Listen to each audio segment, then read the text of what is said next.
প্রতিদিনের মতো সেও স্কুলে আসতো আর দূর থেকে একজন চুপচাপ তাকে দেখত। কখনো কথা বলার সাহস পায়নি, শুধু তার হাসি দেখলেই মনটা ভালো হয়ে যেত। মেয়েটা হয়তো জানতই না কেউ একজন তার জন্য প্রতিদিন অপেক্ষা করে। তার একটুখানি কেমন আছে শোনার জন্য ছেলেটা সারাদিন স্বপ্ন দেখত।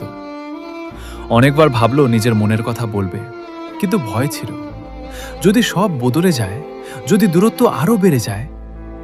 একদিন শুনল মেয়েটার জীবনে অন্য কেউ এসেছে। খবরটা শুনে তার বুকের ভেতরটা হঠাৎ শূন্য হয়ে গেল। তবুও সে হাসল, কারণ তার ভালোবাসা পাওয়ার জন্য ছিল না, শুধু ভালো রাখার জন্য ছিল। সেদিন রাতে আকাশের দিকে তাকিয়ে সে শুধু বলেছিল, তুমি সুখে থাকো, এটাই আমার সবচেয়ে বড় চাওয়া।